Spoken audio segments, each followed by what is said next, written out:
Ndak ini artinya seasik itu. Jadi garwane Nabi sing ngrasa rodok tuwa. Wah, aku ora tahu. Kok Isa. Serilek itu dulu itu. Maksudnya orang Islam pertentangan itu. Maksudnya ini ya balik semua ini bedanya orang pesantren sama orang kampus. Kalau orang kampus mau cerita agama itu rahmatan lil alamin, tapi nyontokno rileke ora iso. Agama itu rilek, tapi nyontokno rileke ora iso. Mergo ya rapati ngaji.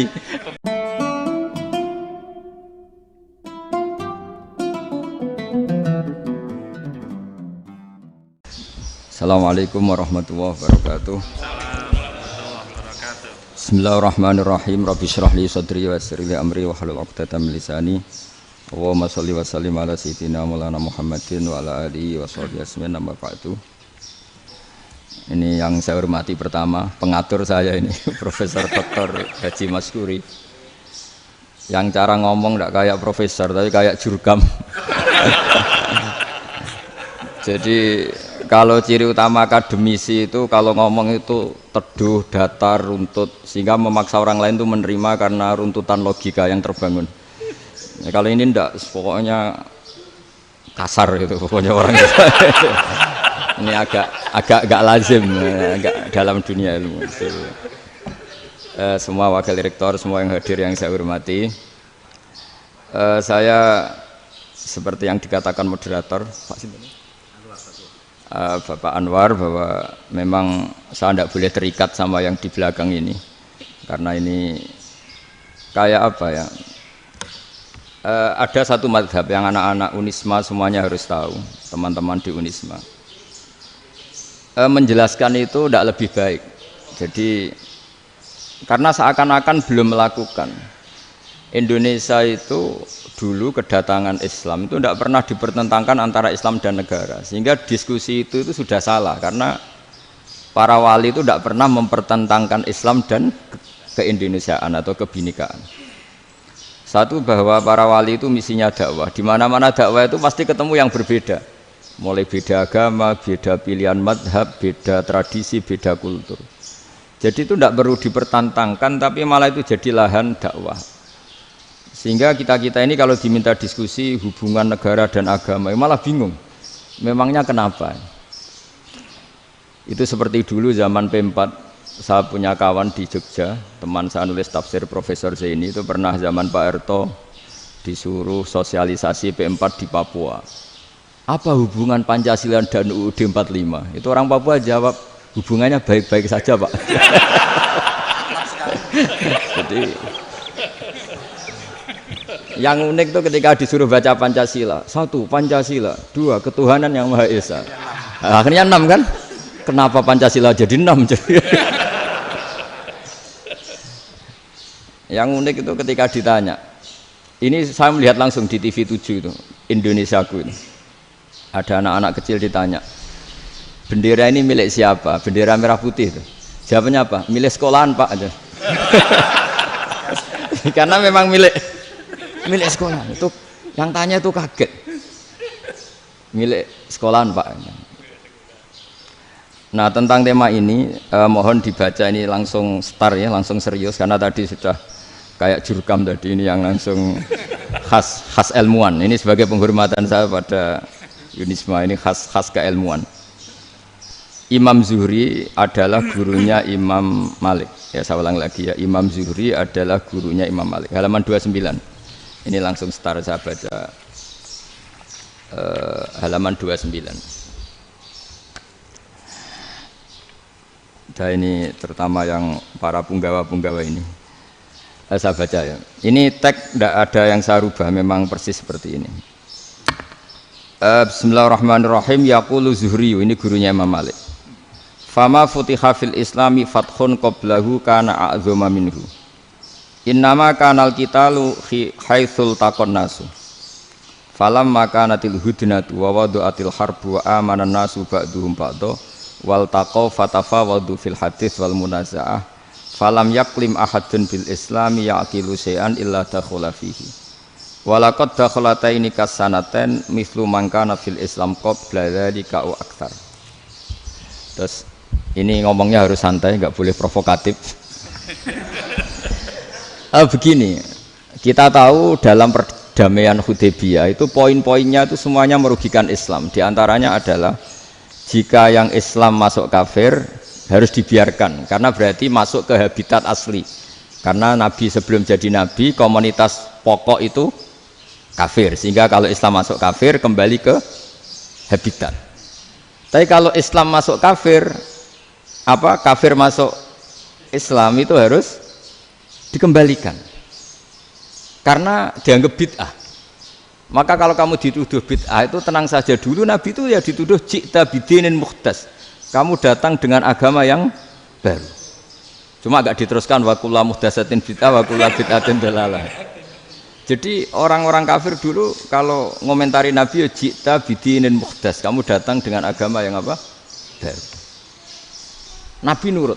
Semua perjanjian yang merugikan Islam itu Nabi nurut. Tapi Nabi hanya minta satu hal, jangan ada perang 10 tahun.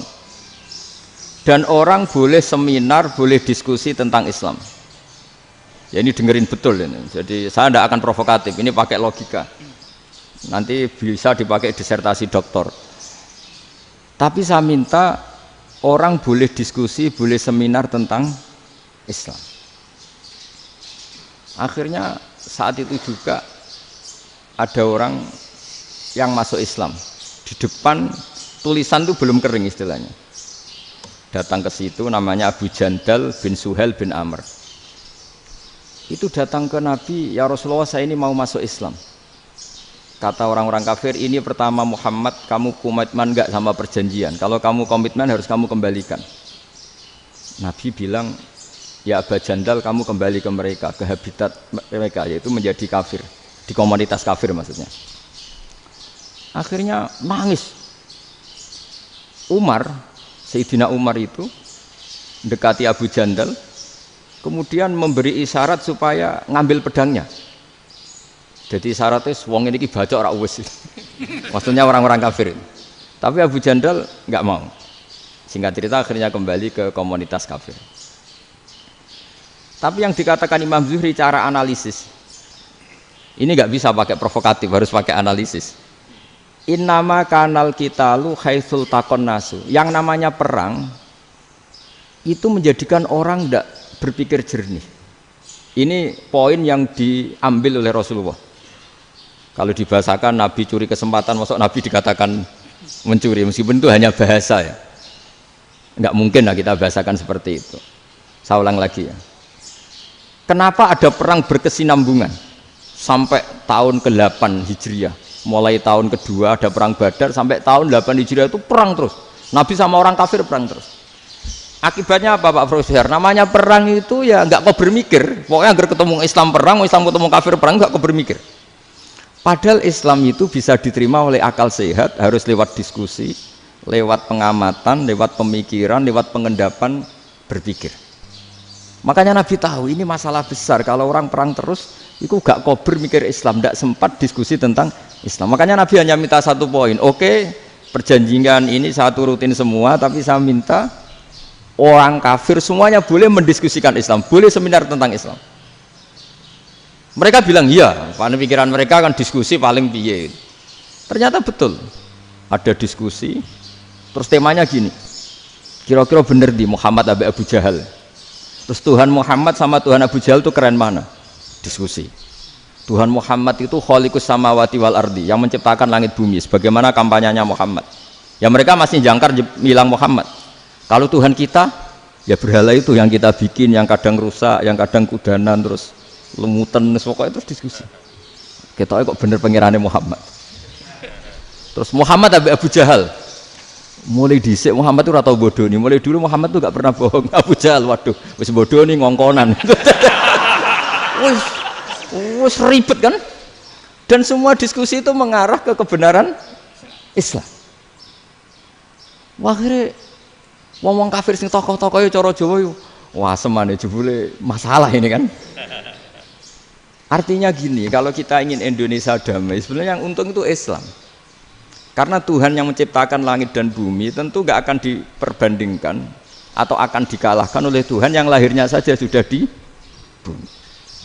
Misalnya kita menjual Tuhan Allah, siapa itu yang menciptakan langit bumi, yang ada sebelum langit bumi, bandingkan dengan Tuhan yang lahirnya di bumi, ada tanggal lahirnya, ada aktenya, itu kan sudah ribet kan.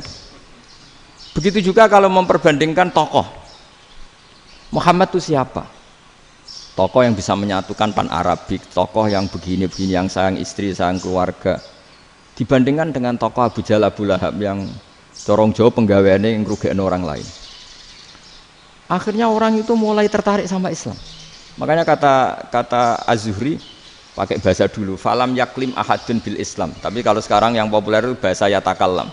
Sebenarnya yang benar itu bahasa kalimah yaklimu kalaman, karena masdarnya itu kalam, berarti sulasi nopo mujarrad. Tapi di fiilnya itu mujarradnya enggak kelaku. Jadi di fiilnya takallama yatakallamu, tapi untuk masdarnya yang kelaku kalaman. Jadi ini agak unik, agak gak lazim. Sebenarnya kan takallama ya takallamu takalluman, tapi di masdarnya kalam populer, tapi di fiilnya tidak populer. Saya teruskan ya. Ini penting sekali. Jadi menjual Islam, kalau boleh dibahasakan menjual, itu tetap enak dalam kondisi damai. Karena kalau kita perang, itu bawaannya kalau ketemu ya perang. Kalau ketemu perang, sehingga orang itu rakober diskusi dulu. Saat benernya Islam sampai kafir itu bener di. Karena tidak kau berdiskusi, tidak sempat diskusi, orang yang milih yang kafir. Karena yang mayoritas yang kuat. Sementara Islam zaman itu lemah. Lah Nabi itu yang diminta hudnah, yang penting kita damai. Terus orang boleh mendiskusikan benar mana kita dan mereka.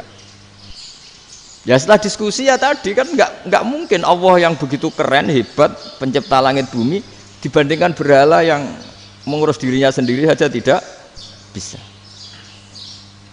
Walhasil terus orang mulai tertarik sama Islam dan aturannya nggak boleh dilarang diskusi itu. Nah makanya saya pernah ditanya beberapa profesor di Jogja, Gus, suatu saat kalau kampus paling keren di Jogja ini ada Islamic Studies, kemudian pengajarnya dari berbagai agama, ini riskan nggak bagi Islam? Saya jawab, asal yang didiskusikan Islam itu nggak masalah, yang repot itu nak umat Islam. Karena kalau umat Islam yang jadi percontohan, banyak raja yang dolim, banyak pemimpin muslim yang dolim, terus identik dengan Islam itu jadi dolim kan ribet. Ya kalau pas umat Islam, kalau Islam yang kumat kan jadi masalah kan. Nah ini kan terus jadi beda umat Islam sama Islam yang lagi apa? Kumat. Singkat cerita terus Islam mendapat posisi yang luar biasa. Nah makanya di sini diistilahkan falam makanatil hudnah, ketika ada perdamaian wa amanan nasu ba'dum ba'do, orang merasa aman, itu fatafawadu fil hadis wal munazaah, mereka berdebat. Munazaah itu berdebat, keren mana konsep Muhammad dengan konsep Abu Jahal, keren mana konsep Tuhannya Muhammad dengan Tuhan kita, terus diskusi. Dan mereka akhirnya ikrar, wah yang benar ya Muhammad lah. Di mana-mana Tuhan tuh ya sebelum langit dan bumi, di mana-mana Tuhan ya punya reputasi menciptakan. Masa Tuhan reputasinya diciptakan kayak berhala dan sebagainya. Ibadah juga gitu. Ibadah wong kafir itu kalau tawaf itu telanjang, ibadah Muhammad santun pakai pakaian. Terus akhirnya mereka mulai tertarik Islam. Sehingga saya lihat di beberapa tafsir, saya memang tidak akan ngomong yang tidak serius, ngergani Unisba ben sawangane pemikir serius. Di Quran itu sampean lihat di tafsir Tobari itu ada ayat bal naqzifu bil haqqi 'alal batil fayadmaghuhu fa idza huwa zahid. Qadzafa itu kalau di kamus tak lihat itu takallama bila dalilin. Qadzafa itu ya pokoknya sekenanya. Artinya gini, kebenaran Islam atau kebenaran hak itu kamu taruh sekenanya saja itu tetap menang. Apalagi kamu taruh secara teratur, kamu taruh sekenanya saja itu tetap menang. Sehingga di sini banyak sahabat yang hidup di Cina. Sekarang juga banyak orang alim yang milih hidup di Amerika, banyak orang alim yang milih hidup di Inggris. Dan mereka pede, percaya diri karena kebenaran itu kamu letakkan di mana saja, itu tetap akan menang, akan menemukan momentum kemenangannya. Misalnya gini, contoh paling gampang. Dulu para peneliti, saya ulang lagi, dulu para peneliti itu ya datang kemana-mana, termasuk Ibnu Battuta, termasuk Ibnu Khaldun, ya semua peneliti itu suka neliti. Setelah diteliti, Quran itu satu-satunya kitab suci yang membicarakan sains, misalnya tentang falak, tentang astronomi, tentang asal-usul kejadian manusia, kejadian makhluk. juga bicara tentang geografi, geologis, semuanya. Sementara kitab lain hanya cerita tentang mawaid wal hikam wal ibar. Jadi diteliti kayak apa, pada akhirnya hak ini yang menang. Bal naqdhifu bil haqqi 'alal batil fayadmahu fa idza huwa zahid. Saya berkali-kali cerita, ada ulama yang ahli matematika. Ketika ditanya kenapa kamu suka ngajar matematika, sampai muridnya itu ragu, ini guruku mlebu swarga ta ora, penggaweane mulang matematika. Tapi para muridnya bermimpi bahwa Imam Amudi itu disuruh ngajar para malaikat. Dan itu pede betul dia. Kata Allah, ini ulama saya yang iman kepada saya setingkat iman kamu. Jadi malaikat itu tidak mungkin Gusti, kita menyaksikan langsung engkau sementara ini di bumi, nggak nyaksikan jenengan. Kenapa bisa sepede dan seyakin itu? Akhirnya Imam Amudi disuruh ngajarin matematika. Jadi Anda kalau profesor itu nanti harus sempat ngajari malaikat, itu baru benar-benar profesor. Jadi nanti di akhirat ngajari siapa? Malaikat. Jadi ada seminar yang melibatkan banyak malaikat, narasumbernya itu seorang profesor. Itu ketika kenapa engkau begitu yakin kalau Allah itu Tuhan dan Allah itu Al-Wahidus Shomad. Terus Imam Amudi mulai nulis angka gak beraturan. 2, 3, 4, 5 sampai 1 miliar, 1 triliun, semuanya enggak beraturan. Kata beliau, nisbatus naini wasalasa ila ma la nihayatalaha iku nisbatul far'i ilal asli. Mbok angka sebanyak apapun, 2 dibanding 1 ya far'ul wahid, 3 dibanding 1 ya far'ul wahid, semua angka yang enggak terhingga pun dibanding 1 semuanya far'ul wahid. Semua angka sebanyak apapun itu cabang dari angka 1. Fakullu hadhil awalim far'un minal wahidis shomad, yaitu Allah Subhanahu wa ta'ala. Wah, kira malaikat tepuk tangan, iya juga. Jadi begitu juga ada ulama itu ahli gambar. Saya dulu ngaji sama Mbah Mun Al-Husunul Hamidiyah, itu kitabnya itu banyak gambarnya. Dan gale gambar yang ngawur betul, mangga ahli gambar. Saya Apple, terus sempurna lele. Semua gambar bangunan, gambar sapi, pokoknya gambar. Ternyata dia menemukan Tuhan itu dari gambar. Gambar serapi ini atau seruwet ini sama. Gambar rapi sama ruwet itu sama kalau dalam pandangan tauhid. Dimulai minan nuqtah al-wahidah. Kowe cek gambar sing rapi sing indah, cek gambarmu elek, dimulai dari 1 titik. Dan titik ini nuqtatil wujud, yaitu Allah Subhanahu wa ta'ala. Jadi nak cara ahli tauhid gak penting gambare api, menang lomba atau ora penting. Butuhe hadis surah ini gambar baik yang rapi maupun ndak adalah min nuqtah dari 1 titik. Alam raya sebanyak ini mbok gambar mbok ora, cek mulai Mars sampai Jupiter kabeh semua bentuknya yang banyak ini semuanya min nuqtatil wujud, yaitu dari titik wujud, yaitu Allah Subhanahu wa ta'ala. Di sini hebatnya ulama-ulama, mbok dia pengajar matematika, mbok pengajar gambar, semuanya dipakai perangkat untuk tauhid. Nah, itu kan juga bagian dari Islam damai, Islam yang sangat tidak perlu perang untuk orang dipaksa Islam, nggak perlu provokatif kayak tadi pidatonya rektor jenengan tadi. Jadi ciri utama ilmuwan tuh kalau ngomong datar tapi logikanya nggak terbantahkan, itu ciri khas ilmuwan. Kalau ciri khas politikus kalau ngomong itu keras, provokatif lah kira-kira gitu. Tapi isinya biasa. Nah, saya berharap nanti semua profesor doktor itu datar tapi isinya kualitasnya bagus ini. Mentes. Jadi makanya terus kata ulama, kenapa diistilahkan bal naqdhifu bil haqqi? Kenapa pakai qadzafa sementara qadzafa maknane takallama bila dalil? Maksudnya bila dalil di sini itu min ghairi ikhtiyajin ila dalilin. Kebenaran itu memang enggak butuh dalil. Apa kita perlu dalilnya apa? Buktinya apa? Kalau 3 itu cabang dari 1. Wong gendeng yakin yang takok gitu pasti orang gendeng. Wong 3 cabang dari 1 kok ditanyakan buktinya apa? Itu min awalil bidahah. Pertama orang pasti tahu kalau 3 itu far'ul wahid. 1 juta juga far'ul wahid. 1 miliar juga far'ul. Gambar yang sebanyak apapun ya dimulai dari 1 titik. Cek gambar benar maupun yang tidak. Akhirnya apa? Ulama dulu itu sebegitu rileks nerangkan tauhid. Lalu kenapa asma ini yang ya ini kan khas NU ya, khas pesantren. Sebenarnya saya keberatan pakai istilah khas NU, pakai khas pesantren karena NU itu anaknya pesantren, jangan dibalik pesantren anaknya NU karena sebelum ada NU itu ada pesantren. Tapi kayaknya Unisma lebih suka pakai bahasa NU dan saya ya agak-agak orderan yang terpaksa disuruh ngomong. Ini agak apa ya, agak kacau sebetulnya ini agak kacau. Jadi NU itu sama pesantren itu tua pesantren. Jadi NU dilahirkan pesantren, bukan dibalik pesantren dilahirkan NU. Sehingga barokahnya didirikan pesantren ini, kadang nyuwun sewu sekali Mbah Hasyim itu kadang ide besar beliau itu ora dituruti wong NU. Jadi Mbah Hasyim cara kula kok dadi Mbah Hasyim ya mangkel. Mbah Hasyim itu ngarangno kentong. Nggih ngaramno beduk, tapi wong NU nganggo kentong. Beduk. Dan uniknya Mbah Hasyim enggak tersinggung. Karena ciri khas pesantren itu membolehkan perbedaan apa? Pendapat. Itu masyhur khilafnya Mbah Hasyim sama Mbah Fakih Mas Kumambang itu sampai dikitabkan. Saling ngeritik, saling macam-macam lah. Jadi cara berpikir Mbah Hasyim ketika Nabi rembukan, ini gimana ya cara menentukan waktu sholat ya?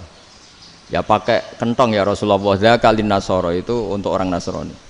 Ya pakai buk itu trompet, dzakalil Yahud itu untuk orang Yahudi. Terus, ada yang usul lagi pakai api ya Rasulullah, dzakalil Majusi itu orang Majusi. Setelah itu ada orang datang lari-lari cerita mimpi azan tadi. Ya itu terus dipakai sarana pemanggilan sholat ya azan itu. Sehingga Mbah Hasyim menolak kentong. Karena mantas sababi qaumin fahuwa minni. Beliau keras sekali sampai bilang haram.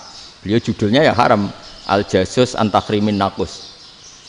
Setelah naskah itu sampai ke Mbah Fakih Mas Kumambang di Gresik situ, di daerah Dukun situ. Dulu nggak ada WA ya, jadi sampainya ya lama.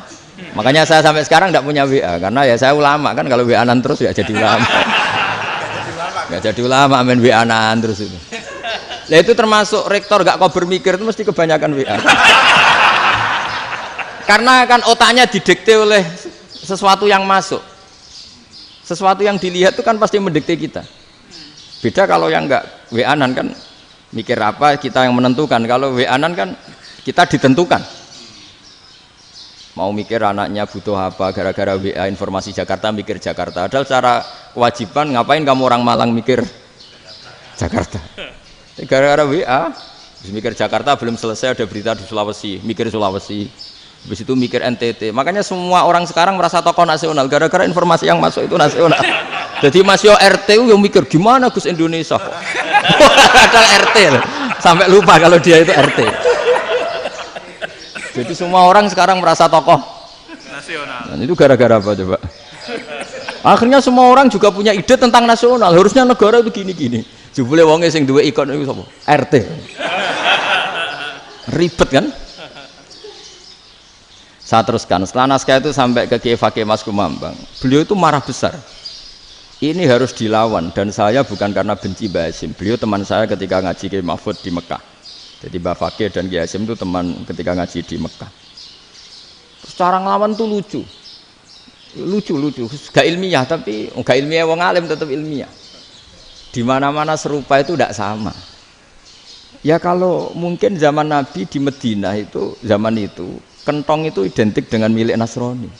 Di Indonesia beda. Pos kampling ya kentong, kebakaran ya kentong, wae sarapan orang di LP ya pakai kentong. Jadi tidak ada jaminan kalau kentongan itu identik dengan Nasrani. Lalu haramnya di mana? Yang di mana-mana tasabuh itu identik. Ini tidak identik. Mulai masalah kan? Mulai masalah. Jadi beliau gaya judul Hazruus. Hazruus itu kepala bergeleng-geleng. Sekarangan kok ngene jadi sekarangan kok provokatif gitu. Nah, dan itu Mbah Hasyim ya hormat Mbah Fakih hormat Mbah Hasyim. Saya sendiri secara pribadi itu lebih suka pendapat Mbah Hasyim sebetulnya. Karena bagi saya sholat itu sakral, ya sudahlah kalau sakral ya dipanggil dengan sesuatu yang sakral yaitu kalimat thayyibah adzan. Tapi saya tidak akan bilang kalau kentongan itu haram. Karena kalau haram alasannya mirip orang Nasrani. Sementara pos kampling ya pakai kentong, ada banjir ya kentong, ada kebakaran ya kentong, Jadi tidak identik untuk misa atau untuk sholat ala Nasrani. Tapi itu dulu ya rileks saja, dua beliau itu ya saling menghormati, padahal saling kritik. Dan dulu ulama yang beda madhab itu ya saling menghormati. Imam Syafi'i itu kalau sholat di kawasan Masjid Abi Hanifah ya tidak kunut. Ketika ditanya, kenapa kamu tidak kunut? Sementara engkau berpendapat kunut itu sunat. Ikroman di hadal madhab, saya sangat menghormati madhab. Imam Ahmad bin Hanbal itu berpendapat kalau orang pakai bekam, pakai iftisot atau hijamah itu batal sholatnya. Sementara Imam Syafi'i mengatakan tidak batal apa sholatnya atau wudunya tidak batal. Tapi Imam Ahmad itu ditanya, apa kamu makmum Syafi'i? Bagaimana mungkin saya tidak makmum sama wali kutub seperti Imam Syafi'i? Padahal menurut keyakinan Imam Ahmad ini sholatnya batal. Ini habis ikhtiqam udah wudu. Tapi tetap saja beliau karena perbedaan pendapat di furu' itu lazim. Ya orang boleh berdebat lah. Ketika Unisma datangkan saya, itu saking senengnya kiai, apa saking sombongnya sampai ngatur kiai, kan nggak pernah bisa diperdebatkan. Itu kan orang boleh debat kan? Itu saking angkuhnya apa saking senengnya kan nggak jelas kan? Kan dan orang boleh setuju pendapat saya, yaitu ngatur kiai itu haram. Setuju juga Pak Rektor, ekspresi mahabbah itu ya macam-macam. Dulu sahabat ya gitu, sahabat itu ada yang nggak kenal wajahnya Nabi sama sekali sampai akhir hayatnya. Ketika ditanya, lo kamu itu sahabat kok nggak tahu wajahnya Nabi? Saya tidak pernah berani memandang Nabi karena ijlalan Nabi, terlalu menghormati saya sehingga tidak berani memandang wajahnya. Ada sahabat yang penggawaannya dulu wajah Nabi sampai bisa nyifati alfiu faminunil hajib, sampai bisa nyifati detail karena dulu wajah Nabi itu ibadah. Ada seorang wali ditanya, kalau kamu di surga ingin nggak melihat Allah? Enggak. Loh, tapi semua orang ingin melihat Allah. Unazzihu dzalikal jamal an-nadhari misli. Ben gak elek-elek Allah tak delok terima aku. Wong ra jelas. Penting kok delok pangeran. Banyak. Jadi justru tapi karena saking takzimnya. Enggak lah, mosok sak aku kok. Makanya saya berkali-kali cerita. Menurut kesepakatan ulama, soft awal itu paling baik. Tapi banyak juga wali yang kalau sholat itu di belakang. Koyok paling bener yang kok ngarep gitu. Lu bayangkan misalnya kamu semangat di soft awal di Masjid Haram, jebule sholatnya salah. Itu dari malaikat gayane kok ngarep, jebule ra roh. Iku di sini-sini wong. Jebule bodoh gitu. Gayane kok ngarep jebule. Coba orang kalau sowan Mbah Mun yang berani di depan itu kan ya ketuanya atau jubirnya kan. Yang merasa ndak pati pinter-pinter kan mesti di pojokan. Artinya sudut pandang seperti itu ya sah saja, apa? Sah saja. Makanya banyak sahabat yang jarang sowan Nabi, alasannya takut ganggu Nabi. Banyak yang sering sowan Nabi, alasannya seneng Nabi. Yang sowan ya seneng Nabi, yang enggak sowan alasannya seneng. Lu Nabi itu tokoh, punya keluarga, punya anak. Kalau saya sering sowan berarti sering ganggu. Yang sering sowan dia alasan ini khazanah kita harus istifadah. Jadi zaman dulu itu ya biasa, dua sahabat yang satu milih mahabbah itu milih sering sowan, yang satu juga mahabbah milih tidak sering. Karena pertanyaannya bisa dibalik kan, sering sowan apa sering ganggu coba. Nabi Abedar, assalamualaikum. Nabi nimang cucunya, assalamualaikum. Ayo bener yang sowan apa bener yang enggak kalau seperti itu. Akhirnya terus diatur sedemikian rupa oleh Quran. Walau annahum sabaru hatta takhruja ilaihim lakana khairal lahum. Jadi sahabat kalau mau sowan Nabi ya nunggu di Sufah. Kalau Nabi keluar berarti milik publik. Sekali masuk ke dalam tidak ada sahabat yang berani sowan. Itu la tadkhulu buyutan Nabi illa ayyudzana lakum. Kalau soal sampai masuk dalam harus nunggu dipanggil. Karena sekali Nabi masuk dalam itu milik privat keluarga, milik istrinya, milik cucunya, milik keluarganya. Jadi Nabi sekali keluar ke ruang itu berarti milik publik. Itu terus jalan tengah. Karena kalau langsung masuk, bayangkan saya itu sering menyaksikan. Mbah Mun habis ngaji 2,5 jam ngaji Jalalain, baru masuk, assalamualaikum. Padahal yai mungkin mau ke kamar mandi, mau ini itu. Jadi dulu itu Quran sangat modern. Sebelum ada dokter ngatur tamu, rektor ngatur tamu itu Islam sudah modern. Dia kan gak fair kan? Misalnya saya ke Unisma harus janjian pakai ini, terus kalau misalnya ke sini selonang-selonong kan lucu kan, mentang-mentang kiai terus juga sowan-sowanan selonang-selonong. Padahal kalau kita mau ke mereka pakai protokol. Sering tidak fair dunia ini, tapi karena aku kiai ora oleh gelo ya sudah. Akhirnya saya memutuskan gak gampang kemana-mana karena itu. Saya sering didatangi ajudannya menteri, Gus mau ada tamu dari Jakarta tanggal ini. Mesti saya bilang, mereka milih tanggal yang mereka kosong. Kok tidak mikir apa saya pas itu kosong? Tak jawab enggak lah, sebelum diatur bahasanya dan tawaduknya. Gitu. Akhirnya dibalik, datang lagi, Gus jam jenengan kosong apa kita menyesuaikan. Lah itu lagi dia akhlak kata saya. Itu baru punya akhlak katanya. Bukan masalah gengsi ya. Saya sendiri itu dolan ke alumni itu jarang karena ya takut. Kiai kan yo nganggur jam 09.00 nganggur, jam 10 nganggur. Bisa saja alumni itu kerja di pabrik, bisa saja yang latihan ekonomi di pasar. Sehingga kalau saya datang jam 9, iki kiai sing nilai santri ini, apa kiai sing ganggu santri. Nah karena orang ini melakukan rutin gak kok berpikir, pokoknya ngono jenenge silaturahim. Mau nyerah kok berpikir, padahal kalau diangen-angen ini kiai yang nilai santri ini, apa kiai yang ganggu santri ini karena datang di jam kerja. Nah, bayangkan kalau kebenaran dulu itu dikawal oleh satu peradaban perang. Jadi Nabi sesuai diangen-angen mbek Nabi. Perang Badar menang Nabi, perang Uhud menang wong kafir, perang ini gonta-ganti. Apapun itu yang penting satu kesimpulannya, cara Rasulullah kesimpulannya satu. Orang tidak kober mikir kebenaran secara mengendapkan pikiran dengan pikiran jernih. Maka hebatnya Nabi ketika perjanjian, pokoknya saya minta nggak ada perang.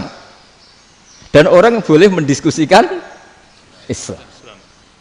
Itu luar biasa idenya Nabi. Karena bawaan perang itu orang kan nggak kober mikir.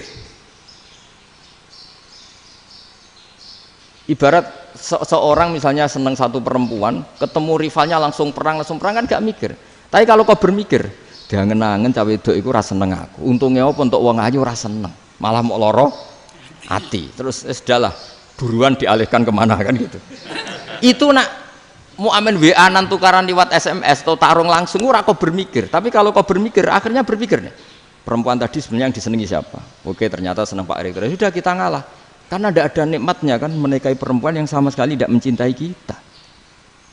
Tapi kalau nak kau berpikir pokoknya diprovokasi, wah kue kalah mbak A, kue kalah mbak B, pikirannya kan, ojo sampai kalah.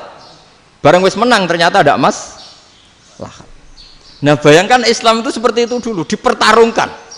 Doang Islam itu dinu aklin, agama yang diterima dengan akal sehat. Tapi sekarang ukurannya perang. Yang menang berarti benar, yang menang benar. Kan terus jadi repot. Itu Nabi tidak ingin, makanya Nabi ingin sudahlah, nggak ada perang. Nah, makanya kata Imam Zuhri, fathul Islam terbaik adalah orang boleh diskusi tentang Islam dan tidak ada perang. Lagi-lagi penting, tidak perang itu penting, silmun itu penting, perdamaian itu. Setelah tidak ada perang, akhirnya fatafawadu fil hadis wal munazah, orang boleh diskusi apa saja, termasuk boleh adu polemik.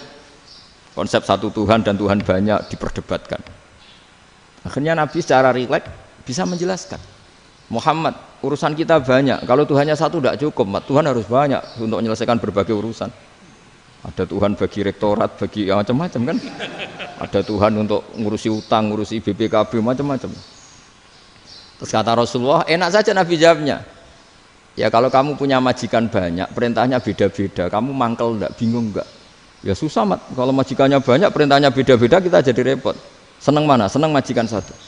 Ya sudah Tuhanmu itu majikan kamu. Kalau Tuhannya banyak, perintahnya macam-macam, kamu yang repot. Akhirnya ya sudah mat, Tuhannya satu aja. Nah, itu ya barokahnya diskusi tadi, barokahnya enggak perang. Daraballahu mathalan rajulan fihi syuraka'u mutasyakisuna wa rajulan salamal lirajul hal yastawiyani masalah. Terus alhamdulillah. Jadi orang yang paling kafir pun saat itu taslim. Nah, ini kembali ke kalimat la ilaha illallah. Saya tidak perlu provokatif, pasti teori saya itu benar. Bukan saya bilang benar itu karena sombong, enggak. Ini sesuai teks. Misalnya begini, benar enggak kelompok takfiri yang suka ngafirkan orang lain? Itu pasti tidak benar. Logikanya gampang. Orang yang kafir 70 tahun saja dengan melafadzkan la ilaha illallah menjadi muslim. Masa dengan kalimat yang sama yang muslim menjadi kafir? Itu logikanya kan enggak ketemu. Orang kafir 70 tahun untuk menjadi muslim disuruh baca apa? La ilaha illallah. Tapi gara-gara baca la ilaha illallah nyekel patok jadi kafir. Pertanyaannya, loh ini kalimat apa? Kalimat untuk mengkafirkan apa kalimat untuk mengislamkan? Karena yang kafir dengan kalimat itu menjadi Islam, ternyata yang Islam dengan kalimat itu menjadi kafir. Itu ketemu nggak cara logika itu kan nggak ketemu kan? Makanya cara pikirannya Abul Hasan Asyadzili, dan saya setuju pikiran itu. Istighfar ini boleh orang Jawa Timur protes karena kadang beda manhaj, tapi jangan protes saya, protes Abul Hasan Asyadzili kualat mesti sampean. Ketua Torekoh napa? Sadziliyah. Cara madzhab Sadzili, dan Anda boleh berbeda madzhab, mencari khasnya wong kampus itu wani beda. Beda kapasitas lah, pokoknya butuhnya beda. Dan ketok pinter, ketok kritis tuh. Cara madzhab Abul Hasan Asyadzili itu gini Pak Rektor. Jadi istighfar itu baik. Tapi ba'da kamali tauhid, setelah tauhidnya itu benar. Alasan beliau masuk akal. Ketika ada ayat fa'alam annahu la ilaha illallah wastaghfir li dzambik. Bihadil kalimah. Jadi orang boleh istighfar setelah tauhidnya benar. Alasannya Abul Hasan Asyadzili begini. Qul lil ladzina kafaru iyantahu yughfar lahum ma qad salaf. Katakan kepada mereka yang kafir, sekali mereka tidak kafir, maka otomatis dosanya masa lalu diampuni. Pertanyaannya, yang bisa menghentikan kekafiran itu kalimat apa? La ilaha illallah. Dengan hanya melafadzkan la ilaha illallah Muhammadur Rasulullah, langsung yughfar lahum ma qad salaf, langsung dosanya diampuni. Berarti yang menjadi pengampun dosa lah, penyebab pengampunan itu apa? La ilaha illallah. Itu bahkan orang kafir belum istighfar. Di ayat itu kan Allah enggak mensyaratkan setelah la ilaha illallah istighfar baru diampuni, enggak. Asal la ilaha illallah langsung yughfar lahum ma qad salaf. Saya ulang lagi ya, jelas ya. Jadi kulil ladzina kafaru iyantahu yughfar lahum ma qad. Nah, sekarang iyantahu, mereka berhenti dari kafirnya. Syaratnya pakai apa? La ilaha illallah Muhammadur, itu langsung yughfar lahum ma qad. Artinya apa? Ghufranullah itu bisa didapat hanya dengan mujarrodut tauhid, yaitu hanya dengan melafadzkan kalimat thayyibah. Dan sahnya istighfar juga berdasar kalimat thayyibah itu. Misalnya gini, orang kafir sebelum Islam melafadzkan astaghfirullah, astaghfirullah, astaghfirullah, kira-kira diterima enggak? Enggak kan? Karena syaratnya istighfar ba'dat tauhid. Nah, makanya dalam madzhab Sadzili istighfar itu setelah la ilaha illallah. Karena cara pandang ya seperti itu. Jadi fa'alam annahu la ilaha illallah wastaghfir li dzambi. Jadi dengan kebenaran tauhid saja ini sudah cukup kita insyaallah layak diampuni. Karena innallaha la yaghfiru ayyusyraka bihi wa yaghfiru ma duna dzalika liman yasha. Jadi orang yang tauhidnya benar itu bisa diampuni Allah asal tauhidnya benar. Itu Allah ngendikan liman yasha wa yaghfiru ma duna dzalika liman yasha. Dawe Imam Suyuti walam yakun liman yastaghfir. Jadi orang yang bertauhid secara benar meskipun gak sempat istighfar itu tetap potensi diampuni. Karena bawaan tauhid itu sudah menjadi layak diampuni. Kayak orang kafir sekali ngelafatkan kalimat tauhid mbok gak istighfar langsung diampuni. Nah, karena melihat seperti itu terus orang berlomba-lomba memperbanyak jumlah ngelafatkan la ilaha illallah. Jadi kita yang alim, kita semua, saya tidak bilang saya, kita termasuk yang di pinggir-pinggir saya ngaku alim yang ora masalah lah soalnya. Kita semua yang alim-alim itu tahu bahwa la ilaha illallah itu super. Sudah bawaannya tauhid, juga punya kelayakan diampuni. Nah, kemudian nasib kita agak sial. Malah kalimat ini dituduh bid'ah, dituduh khurafat. Mergo Nabi enggak pernah tahlilan, Nabi enggak pernah. Nabi enggak pernah tahlilan, kalau diartikan Nabi ora tau maca la ilaha illallah, nek gak kalimat itu. Nah, ini provokatif ini. Jadi ini sudahlah keanehan-keanehan ini kita terima karena ciri utama wali, ciri utama ulama itu wa'udhu fisabili, harus pernah disakiti. Jadi kalau Unisma sakit karo dituduh apa? Dituduh bid'ah itu berarti belum calon ulama. Calon ulama itu wa'udhu fisabili, harus disakiti. Jadi kalau kamu disalahpahami itu ya harus santai. Provokatif tadi. Iya, termasuk provokatif tadi. Termasuk diatur tadi itu. Jadi kalau cara berpikir kan, karena mereka itu memang kalau kita turutin itu memenya itu terlalu, kadang menghujat kita itu. enak ya jadi kiai NU, ada orang mati datang, kiainya dapat makan, dapat rokok, terus pulang. Jadi apa? Terus kita kayak tersangka terus. Kita kan kayak tersangka terus. Tertuduh terus itu. Terus yang orang NU ya memenya juga nggak kalah ekstrimnya. Boleh ya ajaran orang nggak boleh ngasih kiai gitu. Berarti boleh dong ajaran kikir. Jadi memang kadang apa ya? Cangkem elek lah bahasa kasarnya itu. Itu memang kadang lebih mengenakan kalau kita datang ke acara mayat kan dapat makan, dapat minum. Kalau yang sohibul bed rokok ya dapat rokok. Kalau kiainya dapat wajib, kadang 20.000, kadang 50.000. Terus memenya itu kok setega itu ya ada orang meninggal kok malah kita makan-makan. Seakan-akan kan kultur ini biadab kan gitu. Tapi yang orang NU kebalikan bales. Oh ternyata nggak boleh ya mayat disodakoi. Ternyata nggak boleh ya orang dermawan. Berarti Islam membolehkan medit ya gitu. Model ini kan. Tak angen-angen itu luwih mandi timbang takbir ya kan. Karena ini kan memicu emosi kan. Memicu apa? Emosi. Nah tapi saya kalau disuruh bela mana itu tidak ada yang saya bela. Ya seorang sudah lah kalau mau nganggur saja sudah itu. Ya tapi itu memang apa ya? Itu khazanah Islam. Ada yang kritik, ada yang enggak. Ya itu memang khazanah. Ya biasa aja kalau saya biasa aja. Karena dulu ulama itu sudut pandangnya itu ya seperti itu. Ada yang ulama suka ibadah itu sholat, ada yang milih apa tidur. Sampai Imam Ghazali bilang suatu saat ibadah terbaik di zaman akhir itu tidur kan. Sholat saja kalah sama tidur kan. Tapi itu loh ya, yang wajib tetap loh, terus kamu gak sholat wajib. Begini beliau mencontohkan itu. Ada orang sholat tahajud terus obsesinya itu ingin hajatnya terkabulkan. Sementara yang tidur obsesinya nikmati rahmatnya Allah, boleh tidur, bisa tidur. Kata Imam Ghazali, timbang kita tahajud terus nuntut pangeran aduk turu katanya.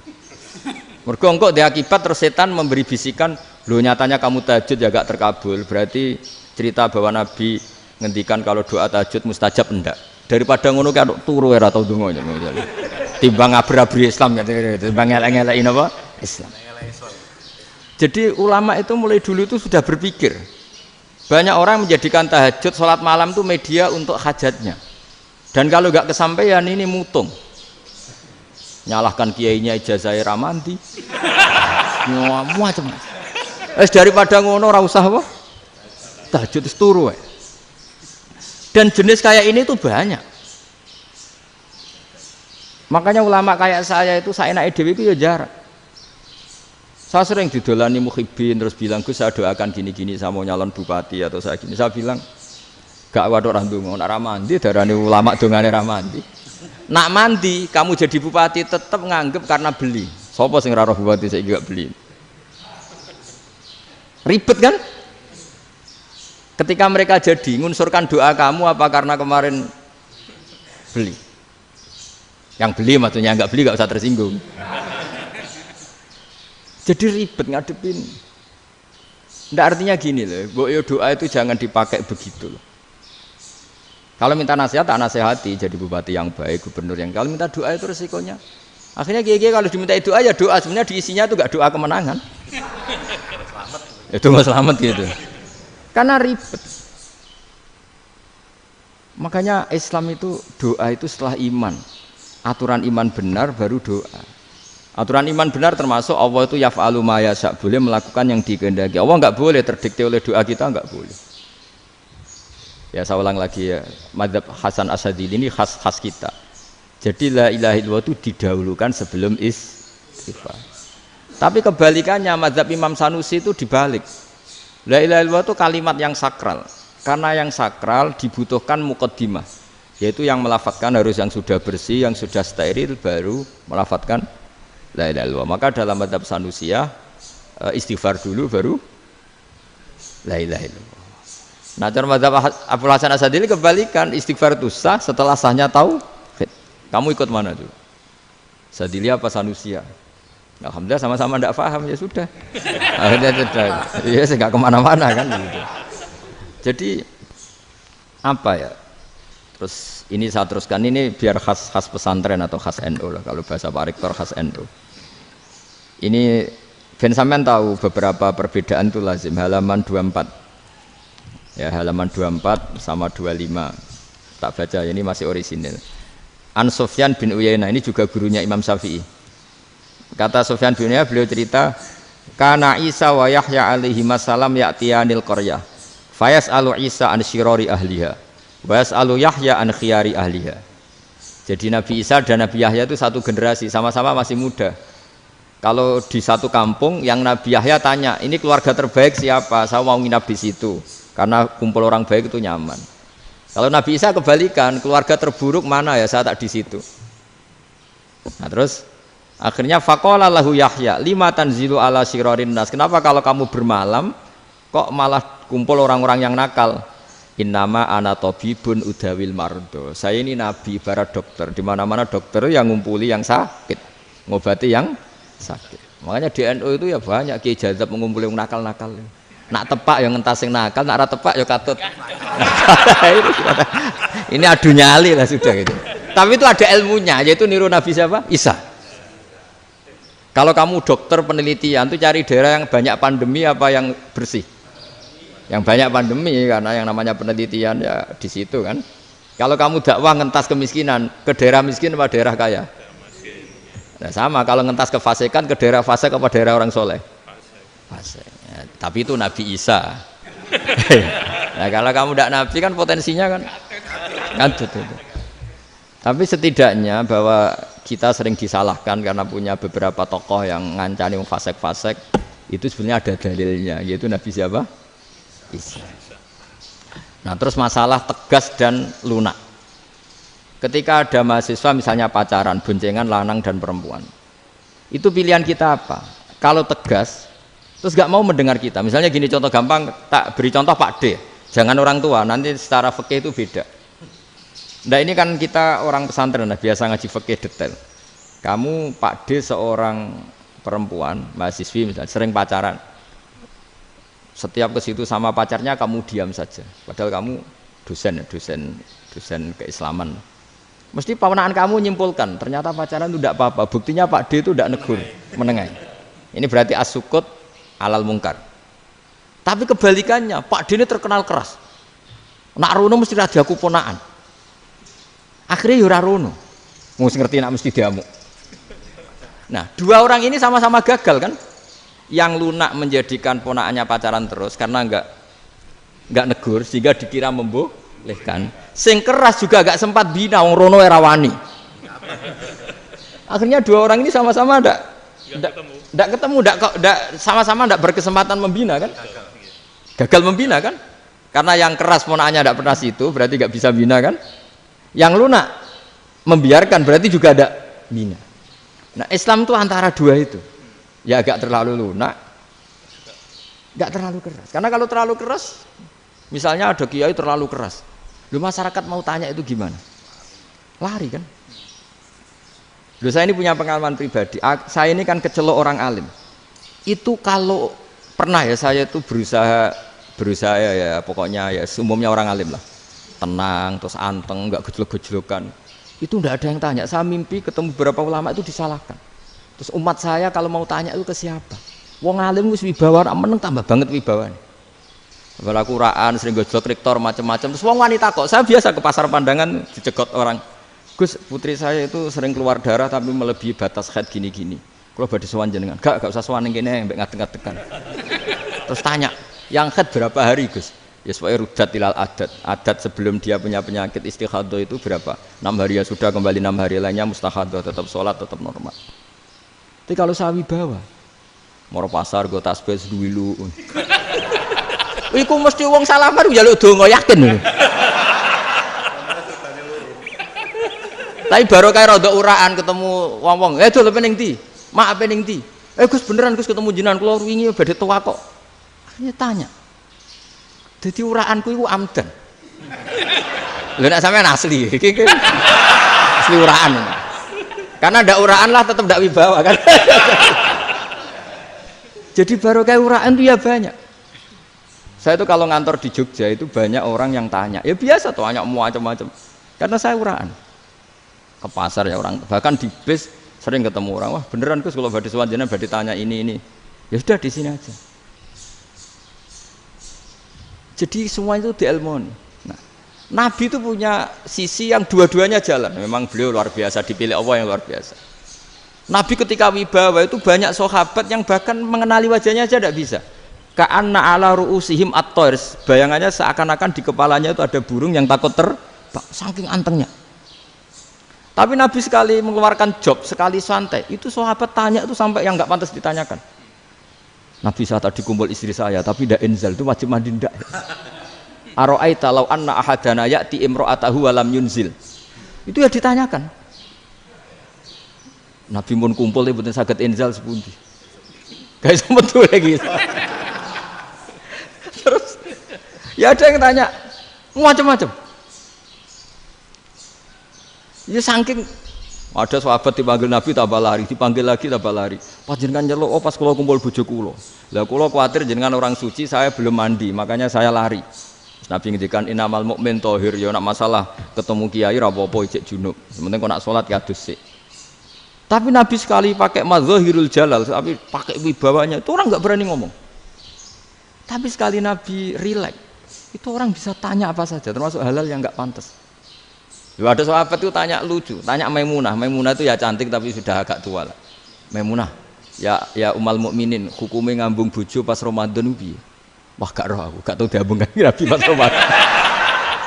Tanya Saudah, malah ra diambung kalau Saudah itu kan wis tuwa itu. Lucunya istrinya dia jawab, tanya Aisyah yang mungkin Nabi. Iya yang mungkin tanya Aisyah. Itu yang usul ya istrinya Nabi Maimunah. Selalu Aisyah. Tanya be Aisyah. Ya Amirul ya umal mukminin gini-gini. Wah Aisyah yang cantik masih perawan kan. Qabbalani Rasulullah bahwa oh Nabi biasa ngambung-ngambung pas Ramadan dan beliau tetap puasa. Akhirnya fakih ngarang kan wa takbil fi Ramadan wa tublah la tubtilu shauma ngambung ora. Iku ya udah biasa dhisik. Ya nasib bojone ayu. Ndak ini artinya seasik itu. Jadi garwane Nabi sing ngrasa rodok tuwa. Wah, aku ora tahu. Kok Aisyah. Serilek itu dulu itu. Maksudnya orang-orang Islam pertentangan itu. Maksudnya ini ya balik semua ini bedanya orang pesantren sama orang kampus. Kalau orang kampus mau cerita agama itu rahmatan lil alamin, tapi nyontokno rileke ora iso. Agama itu rilek, tapi nyontokno rileke ora iso. Mergo ya rapati ngaji. Contohnya ora iso, dadi mau gawe kaidah kok Islam itu rahmatan. Jadi Nabi itu lah, Allah juga gitu. Allah itu kalau sudah memperlihatkan madzahirul jalal, itu mbok malaikat Jibril rawani. Ketika Allah dengan madzahirul jalal. Tapi kalau Allah dengan madzahirul jamal, madzahirul apa? Jamal. Iku ya gojol-gojol kan sampai makhluke gojol. Ya buli-bulian cara sakniki. Ya sampean delok ning hadis syafaat itu, akhiru man dakhalal jannah atau akhiru man kharaja minan nar itu di beberapa judul. Ada seorang rojul yang ahli neraka ya, dintas mbek pangeran terus ditudono swarga. Gusti, swarga, ngiler tok wong wayu roh, wis ngiler tok. Ngerjaluk Gusti mosok roh tok ora oleh mlebu. Jarimu asal mlebu metu kon neraka ora jaluk-jaluk meneh. Sumpah lho ya, gak jaluk apa-apa meneh. Mboten Gusti. Sekali saya keluar dari neraka ndak akan minta apa-apa lagi. Wis. Wallahi, wallahi. La as'alu ghairaha. Maksudnya ghaira khoslah, ghaira tilkal khoslah. Ya niku selain keluar dari neraka saya ndak akan minta lagi. Didono swarga wong do kelon seruwibet kan. Sing bojone elek kan dendam dadi ning swarga iku. Swarga wis macam-macam. Gusti mosok roh tok ora oleh mlebu. Jarene janji ra njaluk meneh. Akhire ya wis didelokno neraka. Jadi pangeran jawabe gampang didelokno neraka. Roh neraka begitu menyakitkan, begitu ngeri. Sudah Gusti saya tidak minta surga, sementing nggak masuk neraka. Rabbana srif anna adzab jahannam. Setelah lama itu diadepno swarga njuk mlebu swarga, terus diadepno neraka. Akhirnya ya sudah. Saiki mlebu swarga gak apa-apa. Iku jawabe lucu. Atas taziu jenengan ngenyek kula. Mengkarwan ra di swarga kok mlebu swarga. Terus akhirnya mlebu swarga, kan mlebu swarga tamanna, sangen-angen sing mbok jaluk apa? Orang angen-angen yang indah-indah, laka wa asratu amsal. Ya iku tak turuti wa asratu amsalih lan lipatan ke-10.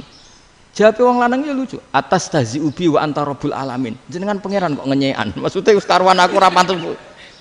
Terus jare pangeran, La astazi'u bika walakinni ala ma asya'u qadir. Aku gak ngenyek kowe, pancen aku pangeran. Nuruti kowe iku iso. Jadi Allah sendiri ketika dengan madzahirul jamal itu malaikat ya ono sing wani bantah.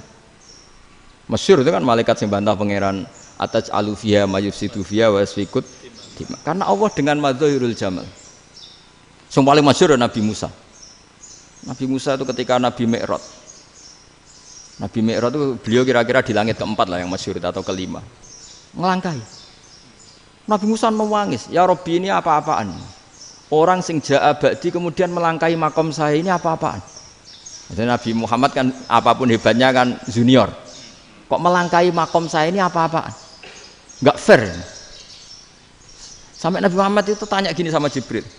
Reaksi Allah gimana ketika melihat Musa seperti itu? Jawab malaikat Jibril lucu. Ya roh khiddatahu. Allah sapal gayane Musa. Biar. Jadi lucu. Ya dibiarin aja sama Allah. Tapi wong jenenge Nabi Musa itu kekasihnya Allah. Tetap berkah bagi kita. Betul. Ketika setelah Mi'raj diwajibkan sholat 50. Gentenan Nabi Musa kelihatan nabinya. Sebenarnya Nabi Musa itu sebetulnya loh, gak nguntungkan kita sebetulnya. Tapi yang nguntungkan, sebenarnya tidak niat nguntungkan kita, tapi nguntungkan. Nabi Ibrahim kan di langit ke-6, keren lah. Konti jong ketemu Allah ngeten-ngeten kan sholat seket. Karena Nabi Ibrahim terkenal Nabi baik, tidak bantah. Bareng Nabi Musa, kenapa diceluk pangeran? Kalau akan sholat ping seket. Inna ummataka la tutiku dalik. Wah, gak kuat umatmu. Serai-rai gak umatmu orang arah kuat seket rokat. Tapi sebenarnya Nabi Musa itu niatnya bukan membela kita. Fa inna ummati la umatku sing gagah-gagah ra iso meneh umat. Berarti sebetulnya ya itu masih pakai gengsinya sebetulnya. Wes ngono-ngono lah sementing kita untung. Sebetulnya dia itu enggak terima wong umat saya aja yang lebih kuat. Enggak kuat apalagi umatmu. Lah terus sebutin irji ila rabbika fas'al takhfif. Itu berarti Allah dengan madzahirul jamal. Sudahlah, datang ke Allah, minta keringanan. Allah itu baik. Minta. Mbak Allah diringanan mau 5 tok, jadi cek 45. Balik ke Nabi Musa, piro 45, cek ra kuat umat. Wong umatku ra kuat, jadi sebenarnya dia bilang umatku ra kuat. Lho cara Nabi Muhammad model wong Malang, yo beda umatku mbek umatmu. Ribet kan? Beda. Lho Nabi Muhammad kan enggak seperti itu kan? Enggak punya akhlak Malang kan, akhlak. Maksudnya akhlaknya mujur itu loh, akhlak yang baik gitu loh. Ya akhlak yang mujur lah, bukan yang malang gitu. Jadi Nabi ya manut. Tinggal 40 kan, dikurangi lagi 35 sampai 9 kali kan, masyhur itu. Ya kan kalau dikurangi 55 kan berarti turun naik kan 9 kali. Itu setelah 5 itu Nabi Musa aja usul masih ragu. Itu cara Nabi munggah nentek. Ya. Ini entek ya. Terus iya doa tuntas betul. Sebebas. Terus munggah ado-ado lha opo? Ngapain itu? Akhirnya Nabi Muhammad sudah sampun ya kalimah Allah, saya ini malu sama Allah Musa. Sudah 9 kali dan diturutin terus. Jadi Allah kalau dengan madzahirul jamal itu Nabi Musa biasa nego sama Allah. Tapi ketika Allah dengan madzahirul jalal, itu Nabi Musa enggak berani. Yaitu di hadis syafa'ah. Hadis syafa'ah ketika manusia datang ke Nabi Adam, ya tuna Adam. Ya Adam anta abul basar ngene isfa'li ana inda rabbik. Kamu saya minta mensafaati kita. Nabi Musa, Nabi Adam inna rabbi qad ghadibal yawma ghadaban lam yaghdab qablahu mislah wa la yaghdab ba'dahu mislah. Ini Allah sedang murka besar dan tidak akan murka seperti ini lagi. Sudah saya tidak berani, nafsi. Nabi Ibrahim enggak, termasuk Nabi Musa ketika di itu ya enggak berani. Karena Allah dengan madzahirul jalal. Itu Nabi Musa enggak berani. Sudah saya sendiri itu pernah salah. Yaitu saya membunuh seseorang yang enggak disuruh oleh Allah membunuh itu. Yang pas jotosi orang Kipti. Akhirnya datang ke Nabi Muhammad. Pas ke Nabi Muhammad, Allah dengan madzahirul jamal. Apa dengan madzahirul jamal sampai Kanjeng Nabi ngendikan analah saya akan memintakan syafaat kalian. Terus fa ahmadu rabbi bima hamida allamani ya rabbi. Saya muji Allah dengan pujian-pujian yang orang lain tidak tahu, hanya saya yang diajari, kata Rasulullah. Nah di sini menurut banyak ulama, termasuk kitab yang saya baca, kenapa Muhammad sebagian namanya Ahmadu? Itu dari af'al tafdil, fa Muhammadun Ahmadu min ghairihi. Muhammad Rasulullah itu kalau muji Allah di atas cara mujinya nabi yang lain. Jadi Ahmadu bukan dari fi'il mudhari' lil mutakallim, tapi dari af'al apa? Tafdil. Fa Muhammadun Ahmadu min ghairihi. Bahwa Kanjeng Nabi Muhammad sallallahu alaihi wasallam itu cara mujinya Allah di atas pujian para nabi. Makanya di sini Sayyid Ali Zainal Abidin kalau muji hamdal hamidin wa fauqa hamdil hamidin. Jadi pujian saya ini di atas rata-rata cara mereka apa? Memuji. Yaitu sirinya apa? Nabi itu tahu bahwa akhirat itu tidak bisa batasi Allah. Kamu tidak bisa nyemprit Allah. Allah, ini akhirat loh. Amal sudah tidak manfaat. Ingat itu. Tidak bisa seperti itu. Allah itu nggak bisa tunduk sama konstitusi yang bernama akhirat. Artinya Allah meskipun di akhirat tetap duwe hak yaf'alu ma yasa atau yaf'alu ma yurid. Nggak bisa kamu terus wah ini akhirat, amal ra iso dikirim wong mati, amal ra iso dikirim. Yang pangeran kok mbok atur. Kalau kita yang mengirimkan nggak bisa, tapi kalau Allah tetap bisa. Makanya ada kiai mengatakan kodok qadar ra iso dirubah, itu kamu. Makanya ada seorang kiai ditanya, kodok qadar iso dirubah sekali dicatat selesai. Jari kiai tadi, tapi nak Allah iso. Dalile apa ya yamhu ma yasau wa yusbit. Nak Allah ya iso, sing ra iso kan kita. Nah, Nabi itu tahu betul meskipun akhirat itu Allah masih bisa dinego saking baiknya. Akhirnya Nabi sujud, masyhur itu terus, ya Muhammad irfa' ra'sak wasal tuqa wasatu safa. Semat sirahmu angkat. Kowe apa tak turuti. Terus semenjak itu Nabi minta apa? Syafa'. Artinya apa? Ketika Nabi lain berpikir bahwa akhirat ini membatasi amal karena sudah Nabi tahu betul kalau Allah tetap Allah yang enggak terbatas kekuasaannya, enggak terbatas rahmatnya juga saat di akhir. Makanya disebut fa Muhammadun Ahmadu min ghairihi. Makanya wa mubasyiran bi rasuli ya'ti mim ba'di ismuhu Ahmad. Jadi makanya terus banyak GNU sing macam-macam lah. Sing ana sing potongane wedi terus hati-hati. Niku berarti makome Madhahirul Jalal. Ana sing amen guyon nek makome Madhahirul Jamal. Ana sing ra jelas ngene iki, sing ra jelas. Nak guyu buanter kok nak nangis yo buanter. Jebule urusan utang. Lah ini sudah yang udah. Jadi makanya yang rileks saja. Sebenarnya agama ini santai, rileks karena agama ini harus bifarohin wasururin. Enggak boleh agama ini dibawa dengan kekerasan, dengan antisosial. Karena agama ini harus kul bi fadlillah bi rahmati fa bidzalika falyafrahu, harus senang, harus rileks. Makanya saya jadi kiai itu senang takutnya gini. Sekali saya tidak senang jadi presiden buruk. Ternyata jadi wong alim ra enak, itu contohnya. Sampean merengut terus uripe susah, nanti orang tidak berani jadi orang alim. Makanya saya buktikan bahwa saya lebih bahagia dibanding rektor. Nanti orang ingin jadi rektor semua, nggak ingin jadi orang alim. Saya pernah ketemu sekian rektor di Jogja, tanya, Gus, kenapa jenengan bela-belain pesantren sampai segitu? Kan keren kampus NU, sekarang ada Unisma, ada NU Jogja, ada NU Jepara gini. Tak bilangin gini, sampai rektornya itu istighfar. Saya bilangin gini, ini sekaligus tak kasih tahu ini rektor Unisma ini. Tak bilangin gini, andai kan tidak ada kiai kayak saya itu Islam bisa tutup. Kok bisa Gus? Misalnya ada perempuan haid faqal adat. Itu kalau untuk tahu hukumnya haid daftar dulu ke Unisma.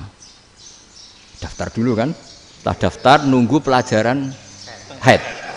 Baru tahu haid setelah 3 tahun dari masalahnya gitu. Tapi baru kayak kiai ketemu saya di jalan, Gus anak kula nu haid ngeten-ngeten mboten normal, hukumnya piye? Oh, hukumnya ngene dibalekno ning adat. Ora usah registrasi, ora usah daftar. Jadi ya harus ada istighfarnya lah. Unisma juga harus istighfar, semuanya harus istighfar. Karena ada sisi yang nggak mewakili kebutuhan Islam. Tapi saya sebagai kiai juga istighfar. Karena fakta hukum mengatakan yang boleh jadi KUA yang jabat, yang boleh kemenak yang punya gelar. Dan ini yang mengawal Islam secara undang-undang karena mereka yang bikin. Nah, karena kiai tidak punya gelar tidak bisa jabat di situ. Saya juga istighfar. Jadi tidak sampai entok yang istighfar. Karena yang kebutuhan ini terwakili yang punya gelar. Tapi yang punya gelar juga harus istighfar tadi. Mosok kepen roh hukum khat ngenteni kuliah sik. Ngentek itu aja nanti nunggu guru yang pas mata pelajaran itu. Ya, terus kapan dekne salate wong jawabannya belum ketemu. Tapi baru kayak saya kan ketemu di jalan tanya. Terus saya sering ketemu. Gus, saya ini bapak angkat. Mau nikahkan putri saya, itu gimana itu? Kalau cerita wali sebenarnya anak saya sok. Kalau nggak cerita nggak sah karena saya bapak angkat. Itu banyak. Hanya tak akali ya sudah wali yang sebenarnya taukil pada hakim tanpa diketahui, tapi hakikatnya itu taukil hakim. Itu kan tidak gampang. Nah, tapi kalau tanyanya di kampus registrasi dulu, daftar dulu, baru tahun berapa ada pelajaran itu? Semester 5 baru tanya. Iya kan? Semester 5 ya? Iya. Oh, itu kan. Jadi jangan kira terus sistem Unisma itu yang terbaik di dunia, enggak juga kan? Enggak juga. Dan sistem-sistem yang lain maksudnya ada. Tapi sistem kiai lho, Mbah Mun juga sering pesen saya, kowe kudu seneng pegawai negeri. Piye-piye sing jaga agama pegawai negeri. Kemarin pas acara 7 harinya Gus Robah saya matur itu di depan para kiai. Setelah saya jadi kiai ya itu nyata. Islam di Papua, di NTT yang bawa siapa? Dokter negeri, ya kan? KUA negeri. Barokahnya mereka negeri dijamin negara kan? Barokahnya Muslim berkebutuhan Islam. Akhirnya bikin musola di situ, bikin masjid. Bahkan di Korea Utara itu ada masjid bawaan duta besar, karena banyak duta besar Muslim berkebutuhan masjid. Yang bisa gini itu yang negeri apa yang swasta? Negeri lah. Di sini kiai tidak mewakili semua kebutuhan apa? Islam. Tapi kampus juga enggak, kampus Islam sekalipun tidak memenuhi semua kebutuhan Islam tadi. Masa orang tanya kan nunggu semester berapa tadi? Semester 5 masih daftar dulu. Nunggu pelajaran itu. Payahnya pas ketemu dosennya, wong saya tidak pernah ribet kan, pas dosennya cowok gitu. Jadi sudahlah, makanya ini, iya makanya ini kan bentuk kearifan lah. Jenengan ngakui fungsi kiai kayak saya itu bentuk kearifan. Saya juga ngakui jenengan itu butuh kearifan. Saya sering didolani KUA itu rata-rata ya didikan kiai. Kompilasi hukum Islam itu banyak ya, janda cantik. Contohnya harus cantik, kalau jelek nggak mungkin terjadi kan. Ada janda cantik kebetulan suka kawin tapi takut zina. Saya ulang lagi, suka kawin tapi takut. Itu seringnya gitu Pak Rektor. Jadi dia kawin bosen, bilang ke KUA, Pak saya sekarang mau nikah sama ini. Loh, tapi kamu mau punya suami. Ya tapi kan nggak tercatat Pak. Itu KUA-nya rata-rata itu nggak berani. Meskipun nggak tercatat karena secara fikih meskipun nggak tercatat tetap dia seorang perempuan yang bersuami. Maka nggak boleh nikah sama orang lain. Jadi coba kalau nyuwun sewu KUA hanya ngikuti hukum formal, yang penting di catatannya nggak punya suami, ya dinikahkan saja kan. Tapi mereka enggak, karena didikan kiai enggak berani. Artinya gini, kalau hanya pro hukum catatan sipil, maka ini dinikahkan bisa karena enggak tercatat. Tapi secara hukum santri enggak bisa dong menikahkan perempuan sing dadi zaujin yang punya suami. Nah, ini barokahnya kerjasama yang baik. Jadi di masyarakat itu tertanam didikan kiai, enggak boleh nikahkan perempuan yang bersuami. Tapi di KUA ngikuti hukum formal. Dan di Indonesia itu KUA itu rata-rata konsultasinya ya sama kiai, sehingga ya nggak berani akhirnya meskipun aku udah mlebu rokok mbak gak iso. Dan itu banyak. Seorang lagi ya, makanya ini kan pesantren itu nggak boleh mati. Orang kiai-kiai kayak saya nggak jelas-jelas itu harus lebih jelas lagi. Karena ini yang on time, yang online, yang siapa saja bisa tanya. Saya itu SMS saya itu nggak punya HP WA. HP jadul itu SMS-nya tiap hari tak berapa, orang yang tanya dari Kalimantan, dari Aceh. Gus di kampung saya ada masjid 2 itu yang Samana, ada yang dari orang perkotaan, Gus di perumahan baru ada masjid, yang Jumatan baru orang 12, sah enggak? Ya langsung saya jawab, sah. Dalilnya ini. Ya sudah, nah, tapi kata Imam Syafi'i gini harus orang 40, itu madzhab Syafi'i, dalam madzhab yang lain gini-gini. Itu kalau tanya rektor itu kan ribet. Masuk ajudan dulu, asisten dulu, panjang.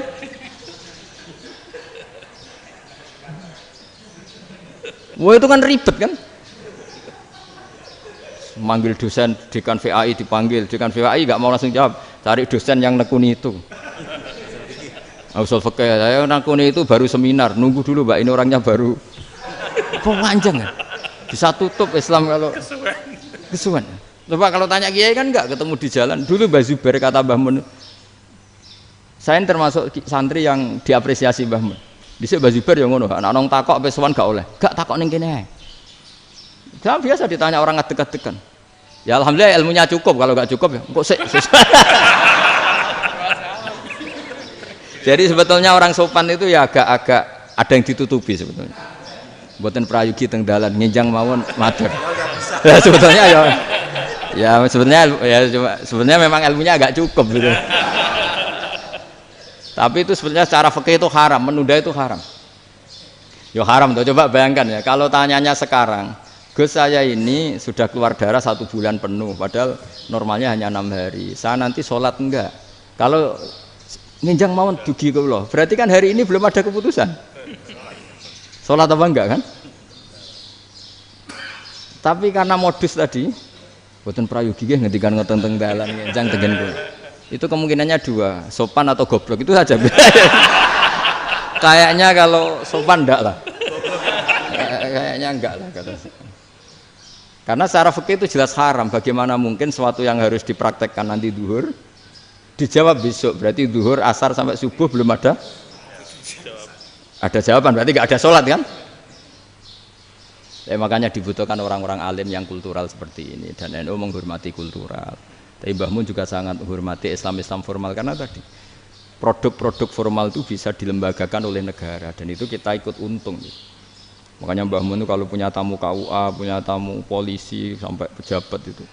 Kenapa saya contohkan KUA? Supaya jangan kira seperti pendapat orang-orang hasud, wah ya mesti aja disolani presiden seneng, menteri seneng. Enggak juga. Sebenarnya semua kiai itu mulai KUA sampai polisi, polsek, polres itu seneng semua.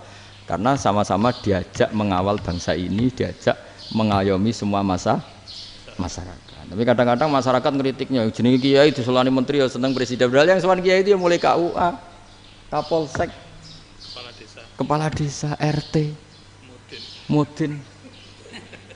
Itu Mudin kalau tanya ya lucu-lucu. Gus kalau nate nyembelih pitik kemanian, pitike go gede man. Akhirnya wis ngerti nak kemanian langsung tak sebelah meneh. Terusane ku sah ta ora. Ribet. Ya tak jawab, lah pitike pas iku jek urip ta ora? Terus urip Gus, wis sah cara mazhab Malik kerja urip. Karena itu ada perdebatan antara mazhab Malik dan mazhab Syafi'i. Nah cara Imam Syafi'i itu agak ketat.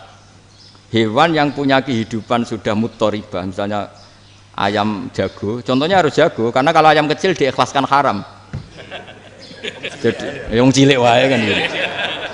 Fikih itu ya, fikihnya orang Indonesia itu pecundang. Kalau ayam kecil gak ditanyakan, mate ra wis. Kalau jago ditabrak truk kejet-kejet. Andai kan nggak disembelih pun mesti mati. Itu cara mazhab Syafi'i itu haram. Karena penyembelihan ini tidak menjadi penyebab kematian, tapi memang karena kecelakaan tadi. Tapi cara mazhab Imam Malik enggak. Andai kan nggak disembelih, matinya kan 2 menit lagi atau 1 menit lagi. Andai kan nggak disembelih. Berarti mati sekarang itu bawaan peso apa bawaan kecelakaan? Ya sudah halal gitu caranya. Nah akhirnya ya saya bilang ya sudahlah kita semuanya mati. Jadi cara debat, cara Imam Syafi'i enggak, cara berpikir itu sudah tidak kehidupan yang normal. Yang dimana-mana penyembelihan itu mematikan yang hidup normal. Jadi agak ketat. Jika dalam contoh kemanian, kalau dalam bahasa Jawa nyembelih agak sempurna terus pesonya jatuh atau apa itu, kalau pakai mazhab Syafi'i agak kesulitan. Jadi kalau mazhab Malik asal diselesaikan secara fauron dan juga sebagian mazhab Syafi'i itu halal. Nah orang mesti tanya gitu, Gus, wedhusku tabrak truk, man Gus kejet-kejet. Nak pitik cilik ra ditakokno. Makanya termasuk kritiknya Mbah Mun, tapi ini mazhabnya Mbah Mun ya. Kamu boleh ikut boleh ndak, karena ini urusan ndak penting. Lha wong-wong lucu, nak ditakoki yuyu muni haram mergo amfibi. Yuyu ngerti ya, Man? Yuyu nggih. Tapi nak ditakoki kepiting muni halal. Mergo nak yuyu haram gak eman, nak kepiting eman. Padahal alasannya coba, kenapa yuyu haram? Karena amfibi kan, bisa di air. Pertanyaannya, kepiting seperti itu enggak? Nah, tapi kepiting kalau haram kan eman. Karena besar kan, kalau yuyu silahkan haram kan gitu. Artinya apa? Fikih kita ya agak-agak pecundang gitu, agak-agak pertimbangan. Iya, ini lucu kan? Kualitatif. Coba alasannya yuyu haram karena apa? Ambibi kan? Hidup dua alam. Pertanyaannya kepiting seperti itu enggak? Iya. Kenapa kalau orang tanya, yuyu haram apa halal? Rata-rata jawab haram. Tapi kalau kepiting mulai khilaf. Loh mestinya kan sama kan? Nah itu karena unsur imannya. Iya tadi. Saya juga sering melihat tonggo-tonggo itu. Ayam cuwilik sakmene ketabrak truk, enggak ada yang tanya. Tapi saya pernah jalan-jalan di Naruan sini, ono jago ketabrak, sing duwe langsung marani kula pas saya naik motor. Gus ini halal apa haram? Nak langsung kula sebelah halal apa haram? Wis kanggo kowe halal kanggo halal. Karena saya tahu tak jawab haram mesti kecewa itu. Aduh. Akhirnya kiai ini beratnya kan. Ya akhirnya ya saya setelah itu Fatihah Imam Syafi'i ngapunten nih umat kula tuh ora siap mangke madzhab jenengan tuh ndak siap. Untuk mazhab ini tidak sama. Iya kan akhirnya pakai madzhabnya Imam Malik tadi. Ya tak Fatihah Imam Syafi'i ini mboten niat nglawan jenengan. Tapi ngobati tiang eman. Mergo pitike besar itu. Jadi ini kan cerita ya itu makanya yang rileks saja lah bahwa Islam ini yang rileks, yang menyenangkan karena ya agama ini harus menyenangkan. Raditu billahi robba. Raditu itu senang banget, ridho itu puas. Enggak boleh beragama pertuntungan terus emosinan. Ya marem atau raditu itu marem jadi yang nyaman. Ya saya kira demikian. Assalamualaikum warahmatullahi wabarakatuh. Pelajari Pak. Pun. Alhamdulillah. Satu aja yang di sini benar. Oh, satu aja. Nggih. Syarat. Nggih, damel syarat. Jadi mungkin ada satu pertanyaan aja. Satu saja. Bukan keluhan. Bukan keluhan. Ini mumpung Gus Bak pada Madhahirul Jamal. Iya, Madhahirul Jamal. Sebentar lagi sudah jalan. Sebentar lagi sudah Madhahirul Jalal. Jadi gak kena ditakoni. Monggo setunggal mawon. Ya, Pak. Niki, ambil. Nggih. Ampun dawa-dawa terus Gus. Ya jangan lagi. Assalamualaikum warahmatullahi wabarakatuh. Saya Fadil, alumni Unisma yang kuliahnya paling lama. Masih di jalanan. Gus, pertama saya muhibin jenengan ngikuti 3 tahun terakhir kayaknya. Sepertinya ketika Mbah Hasyim Asy'ari hadir di tahun 1900-an sampai mendirikan itu kok suasananya sama seperti Gus Baha hadir di tengah-tengah situasi genting Indonesia ini. Saya kira yang memunculkan nama Gus Baha di banyak media online yang saya amati itu malah awalnya dari kelompok bukan kita gitu. Dan itu kami melihat bahwa apakah nanti 1926 dan 2026 satu abad NU, saya kok termasuk orang yang punya apa ya semacam harapan gitu Gus Baha bisa ya mungkin kalau beliau Mbah Hasyim Rois Akbar, sekarang Rois Am, nanti ada istilah baru lah, tengah-tengah antara Rois Am dan Rois Akbar. Karena setiap satu abad harus ada mujadid dan kami berharap Enggak, kamu aja tak angkat. Itu yang pertama, artinya mohon maaf Gus. Yang kedua soal saya termasuk orang yang cukup iskal dengan peristiwa Nabi, kalau banyak disebutkan itu kisah Nabi Khidir Khodir yang dari 3 cerita itu hanya satu cerita yang saya masih agak bingung soal di situ anak kecil itu pakai kalimat, kalau di Al-Quran itu pakai kota lah, jadi pakai anak kecil itu dibunuh seperti itu.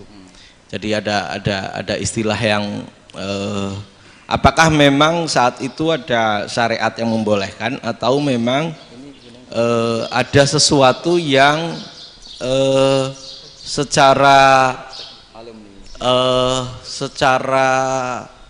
dari Allah Subhanahu wa taala memang itu dibolehkan untuk Nabi Khidir. Jadi di antara semua cerita itu saya yang agak iskal yang itu. Kalau yang kisah soal membocorkan itu mungkin masih bisa masuk ya, tetapi apakah sudah ada ilmu psikologi yang sangat tinggi sehingga kalau ada anak-anak yang idiot itu atau apapun istilahnya yang sekarang itu boleh dilakukan tindakan begitu itu. Nah ini saya lebih provokatif dari Pak Rektor biasanya. Nggak, artinya mohon maaf karena pemahaman saya ada dua pendekatan ilmu yang masuk, satu seperti Nabi Musa, yang satunya seperti Nabi Khidir. Mudah-mudahan ada sedikit penjelasan. Siap Gus, terima kasih. Dan yang terakhir mudah-mudahan karena Indonesia situasi terakhir saya kira kita ketahui lagi pandemi seperti ini Gus, jadi saya juga ingin pendapat Gus Baha, apakah ini situasi pandemi corona itu Allah sedang madhohirul jamal atau madhohirul jalal? Terima kasih. Assalamualaikum warahmatullahi wabarakatuh. Assalamualaikum warahmatullahi wabarakatuh. Monggo langsung mawon Gus. Ini provokatif ini kayak. Loh di situ aja kamu tanya kok terus mirip. Siapa Fadil ya? Dari peternakan ya? Tapi mau ngomong tafsir itu. Mulai kacau peternakan ngomong tafsir ini mulai kan. Nah ini ada yang hafal Quran ngaco, paling enggak setengah hafal. Enggak yang dari Unisma. Enggak begini, ayat itu kan ditutup wama fa'altuhu an amri, ya saya maknani wama fa'altu lan orang nglakoni ingsun hu ing kabeh sing kasebut an amri mergo kepinginanku ingsun. Jadi saya melakukan itu semua bukan karep saya sendiri. Jadi Khadir sendiri itu kamu untung enggak nekuni tafsir. Kalau nekuni tafsir yang kamu soal bukan Nabi Khidir, karena Nabi Khidir itu hanya satu orang. Yang kamu soal harusnya Israel. Wah itu ndak rektor, ndak kiai besar, ndak siapa saja dihabisin itu. Kenapa Israel ndak kamu tegur? Gimana hukumnya qatlul mukmin? Kenapa Israel ndak kamu masukkan ayat wa may yaqtul mu'minam muta'ammidan fajazauhu jahannamu khalidan fi. Ingat ya Israel. Iya kan? Nah, Israel melakukan pembunuhan itu, kadang yang dipateni nyuwun sewu ya orang soleh betul. Tapi wae kabundut ya. Itu Israel juga tidak atas pilihannya, tapi karena perintah. Nah, Khadir itu bukan nabi syariat, kira-kira mirip kayak Israel. Karena beliau bukan nabi syariat. Jadi ini agak aneh kan orang nekuni tafsir kayak saya sampai berjilid-jilid kitab. Saya kemarin mata saya agak sakit karena saya nangis itu sudah 2 hari. Bukan mikir sampean tapi mikir ilmu ini harus ada yang mempertahankan. Karena apa ya, nekuni ilmu itu kan ribet. Kalau yang nekuni ilmu terus dosen terus rektor itu ya agak ada fasilitasnya. Kalau nekuni ilmu kiai itu naruh keramat kan taqabbala wa minna minkum taqabbal ya karim. Iya, tapi saya alhamdulillah keramat jadi ya tetap hidup itu. Saya ulang lagi ya. Harusnya Mas Fadil itu kalau nekuni itu yang disoal tuh Nabi Khidir. Nabi siapa? Apa malaikat siapa? Israel. Karena itu korbannya lebih banyak. Pertanyaannya, Israel kena enggak oleh aturan ayat wa may yaqtul mu'minam muta'ammidan fajazahu? Kan enggak.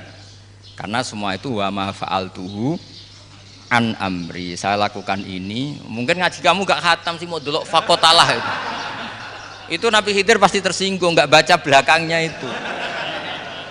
Ya karena jurusan peternakan itu. Atau salah gurunya yang ngajar. Daripada nyalakan satu orang mendingan 2 ya. Jadi kalau ngaji itu khatam, sehingga ngerti ayat itu kan ditutup wa ma fa'altuhu an amri. Nah menurut Ibnu Hajar al-Asqalani yang nyarai Bukhari, dan ketika itu cerita tafsir ayat itu Wa hadza dalilun ala anna Musa afdhali minal Khadir. Justru ayat-ayat itu menunjukkan Musa itu lebih utama ketimbang Nabi Khidir. Karena Nabi Khidir monoton melakukan apa saja yang diperintahkan Allah, sementara Musa tetap dengan gugatan syariatnya. Beliau gak terima ada orang main membunuh. Aqtal tanafsan zakiyatan bi ghairi nafs. Laqad ji'ta syai'an nukra. Nah, sur'atu Musa ila nahyil munkar itu menunjukkan beliau Nabi ulil azmi. Jadi Nabi Musa langsung sikap, wah ini tidak benar kamu. Padahal sudah ada perjanjian, kamu tidak boleh bantah. Tapi Nabi Musa lebih ngeboti syariat, lebih memihak syariat, nahi mungkar itu wajib. Justru itu menunjukkan derajatnya Nabi Musa fauqal Khadir. Makanya Nabi Musa tetap gugat, nggak bisa dong, ini nafsan zakiyatan kok kamu bunuh. Maka itu jadi ilmu. Nabi Khidir pada akhirnya nyuwun sewu ya tidak bisa jawab. Makanya beliau menutup wa ma fa'altuhu an amri. Sebenarnya saya sendiri itu ya tidak punya alasan. Jadi kalau Israel kamu tanya, ini gimana ini wong melarat mulai cilik, meh sugih mbok pateni. Mbok yo baro ben sempat sugih itu. Ini kuliah paling lama urung sempat urip penak. Nah, itu kan mbok yo mateni wong kira-kira lah nek wis sempat mapan sempat. Lho andai kan Israel pakai aturan syariat kan mateni orang kan ya dikira-kira lah. Jadi itu tidak ada hubungannya tadi dengan ilmu yang kamu katakan urusan psikologi anak itu tetap semuanya haram dibunuh, nggak boleh. Ya jadi tetap makanya ini pentingnya ngaji khatam itu tadi. Jadi pada akhirnya Nabi Khidir itu ada punya alasan, hanya ngendikan wa ma fa'altuhu an amri. Pada akhirnya yang paling pokok yaitu semua ini saya lakukan saya sendiri itu tidak tahu karena perintah. Jadi untung kamu gak nyoal Nabi Israel. Kalau nyoal diinjem ribet kan. Ini orang tadi pas seminar Gus Bak ngeritik saya. Wah. Jadi itu pinter kamu. Yang kamu soal Nabi Khidir. Jadi enggak itu. Ya kalau nyoal Israel resiko tinggi itu, resiko tinggi. Tapi yang jelas gitu ya, makanya tradisi pesantren seperti ini harus terus karena yang punya tradisi khatam. Saya tuh kalau ngaji kitab udah khatam tuh tersiksa karena tadi kadang-kadang yang depan-depan tuh tidak jawabannya di belakang kan tadi wa ma fa'altuhu an amri. Dzalika ta'wilu ma lam tasti alaihi sabra. Jadi ya sudah kira-kira seperti itu. Wajar kamu tidak sabar, wajar kamu tidak itu memang saya sendiri sebenarnya juga paham itu. Jadi ya, cara bahasa Jawa niku wajar saya usah kira paham. Jadi aku dhewe ku ya ora paham. Wong aku ya mau nglakoni gitu. Jadi sebetulnya ya sama-sama ada itu kan. Ini jenenge wa ma fa'altuhu an amri. Dah ya. Ya.